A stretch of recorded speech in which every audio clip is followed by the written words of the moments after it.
নমস্কার বন্ধুরা, স্পোর্টিং লিওর্সে সবাইকে স্বাগতম। আজকে 50তম আইপিএল এর match, Rajasthan Royals versus Mumbai Indians. আজকে দারুণ একটা ড্রামা হতে চলেছে ম্যাচে, কারণ মুম্বাই ইন্ডিয়ান্স পরপর 5টা ম্যাচ জিতেছে। আর আগের দিন দারুণ একটা ম্যাচ জিতেছে, যদিও সূর্যবংশী এবং যশস্বী জয়সওয়ালি মূলত খেলে দিয়েছে, কিন্তু ম্যাচটা দুর্দান্ত জিতেছে, 209 চেস করে জিতেছে, এবং সেটা তাও উইদিন 16 ওভার্স। আজকে এছাড়া আর কিন্তু লাস্ট 3টে ম্যাচ ভীষণ ক্লোজ হেরেছে। আপনারা যদি দেখতে পারেন, দেখুন এখানে আর আগের ম্যাচের আগে যেটা খেলেছিল বেঙ্গালুরুতে 24শে এপ্রিল, সেটা মাত্র 11 রানে আরসিবির কাছে হেরেছিল। এলএসজির কাছে 2 রানে হেরেছিল, জেতা ম্যাচ। আর ডিসির সঙ্গে সুপার ওভারে হেরেছিল। সুতরাং এই 3টে ম্যাচের রেজাল্ট যদি এর পক্ষে যেত, তাহলে কিন্তু টেবিলটায় দুর্দান্ত জায়গায় থাকতো। আর এখন পর্যন্ত মাত্র 3টে ম্যাচ জিতেছে 10টা ম্যাচ খেলে।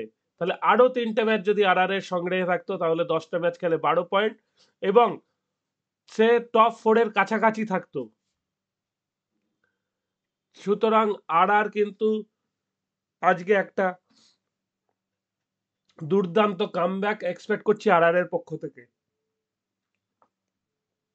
এবং মুম্বাই 10 ম্যাচে 12 পয়েন্ট।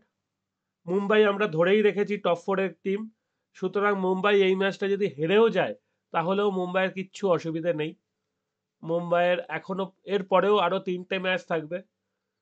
এবার দেখুন, সব টিমই প্রায় 10টা করে ম্যাচ খেলা হয়ে গেছে, এবং 12 পয়েন্ট আর 14 পয়েন্ট আছে। পিবিকেএস একমাত্র 13 পয়েন্ট পেয়েছে, যদিও আগের একটা পয়েন্ট ওরা বোকার মতো হারিয়েছে, ওদের কিছু করার ছিল না।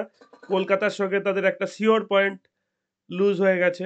সুতরাং পিবিকেএস এর 14 পয়েন্টই থাকার কথা ছিল 10 ম্যাচে, তো সেটা তারা আর ফিরে পাবে না। 13 পয়েন্ট নিয়েই তাদের সন্তুষ্ট থাকতে হবে আপাতত। যদি পিবিকেএস এরপরে আর 2টো ম্যাচ জেতে, তাহলে পিবিকেএস মোটামুটি কনফার্ম হয়ে যাবে। একটা ম্যাচ জিতলেও কন্টেনশনে থাকতে পারে, কারণ তাদের 15 পয়েন্ট হবে। মুম্বাই আশা করি এরপরে 2টো ম্যাচ জিতবে, আজকের ম্যাচটা ইনক্লুডিং। মুম্বাইয়ের হাতে 4টে ম্যাচ আছে, সুতরাং 4টে ম্যাচের মধ্যে 2টো ম্যাচ জিতলেই তার পয়েন্ট হয়ে যাবে 16 পয়েন্ট, মানে সেফ জোন। জিটির হাতে 5টা ম্যাচ আছে, 2টো ম্যাচ জিতলে পয়েন্ট হয়ে যাবে 16। সুতরাং 5টা ম্যাচের মধ্যে 3টে ম্যাচ জিতলে পয়েন্ট হয়ে যাবে 18। অনেক বড় ব্যাপার। ডিসির হাতেও 4টে ম্যাচ আছে, 2টো ম্যাচ জিতলেই পয়েন্ট হয়ে যাবে 16। এলএসজির হাতে 4টে ম্যাচ আছে, 4টে ম্যাচ জিতবে না, সুতরাং তার পয়েন্ট কখনোই 18 হবে না। সুতরাং এলএসজির যেটা পয়েন্ট দাঁড়াবে 12 কি 14 দাঁড়াবে। কেকেআরও তাই, কেকেআর 11 কি 13 দাঁড়াবে। সুতরাং কেকেআর কন্টেনশনে নেই, আর কন্টেনশনে নেই এখনো, কারণ এর হাতে 4টেই ম্যাচ পড়ে আছে। 4টে ম্যাচ যদি জিতেও যায়, তাহলেও পয়েন্ট হবে 14। 14 কিন্তু অলরেডি একটা টিমের হয়েই বসে আছে। সুতরাং আর মারাত্মক কিছু অঘটন যদি না ঘটে, এবং অন্যরা যদি কে সাহায্য না করে, নিজেদের মধ্যে ঠিকঠাকভাবে হেরে, যদি কে ওই 14 পয়েন্ট যদি ম্যাক্সিমাম পেতে পারে, ঠিক আছে, আজকে জিতবে, এটা আমার মনে হচ্ছে। যদি আজকে হারে, তো কন্টেনশন থেকে একবারে চিরতরে আউট। যদিও জিতেও যে কন্টেনশনে থাকবে সেটা নয়।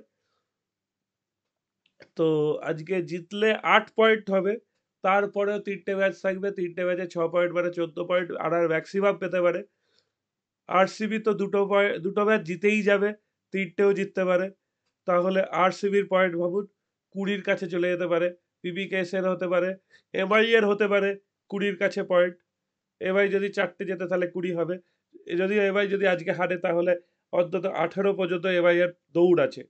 তো এই দিকে দেখতে গেলে আজকে আমার মনে হচ্ছে এর একটা চান্স আছে।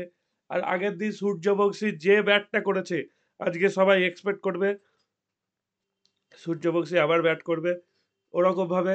তো দেখার, বুমরা আর বোল্টের এগেস্টে সূর্যবংশী কি করে। পিচ মনে হয় আগের দিনের মতোই পিচ রাখবে, যেহেতু জয়পুরে খেলা। একটা স্পিনিং ট্র্যাক করে দিলে কিন্তু মুশকিল হয়ে যাবে সূর্যবংশীদেরও ব্যাট করতে। আগের দিনের পিচটা খুব ভালো ছিল, ব্যাটে বল ঠিকঠাক আসছিল বলে শট ভালো হয়েছে। যদি হঠাৎ করে এখন পিচের গতি প্রকৃতি চেঞ্জ হয়ে যায় তাহলে কিন্তু ব্যাটে বল ঠিকঠাক আসবে না, দুটো দলেরই অসুবিধা হবে এবং হাই স্কোরিং ম্যাচ হবে না। সুতরাং আমরা এক্সপেক্ট করছি একটা মোটামুটি হাই স্কোরিং ম্যাচ এবং চূড়ান্ত ড্রামা ম্যাচ একটা। আজকের ম্যাচে কি কি হতে পারে? আজকের ম্যাচে জিতলেও জিততে পারে এবং খুব স্লাইটলি মার্জিনে জিততে পারে। আজকের ম্যাচে সুপার ওভার হতে পারে, তারপর জিততে পারে। আর একটা অপশন পড়ে রইল মুম্বাই ইন্ডিয়ান্স জিততে পারে। কিন্তু মুম্বাই ইন্ডিয়ান্স যেহেতু পরপর 5টা জিতেছে, সুতরাং মুম্বাই ইন্ডিয়ান্স অলমোস্ট কন্টেশনে চলে এসছে বলে কে কন্টেশনে রাখতে হবে বলে আমার মনে হচ্ছে মুম্বাই ইন্ডিয়ান্স আজকের ম্যাচটা হারতে পারে। এটা আমার পার্সোনাল প্রেডিকশন, এর মধ্যে কোনো অন্য হিসাব নিকাশ নেই। তো দেখা যাক শেষ পর্যন্ত কি হয়। আর যেই প্রথমে ব্যাট করুক 180 প্লাস বা 200-র কাছাকাছি রান হতে পারে, এটা আমার মনে হচ্ছে। দুজনেই ভালো ব্যাটিং টিম আছে। আর মুম্বাইয়ের বল অনেক বেশি ভালো এর চেয়ে। তবে এর জোফরা আর্চার কিন্তু আজকে একটা তেহেলকা বাঁচাতে পারে। তো সেইটা দেখার জন্য আমরা অধীর আগ্রহে অপেক্ষা করব। আমার বাজি আর এখানেই শেষ করছি। ভালো থাকবেন সবাই।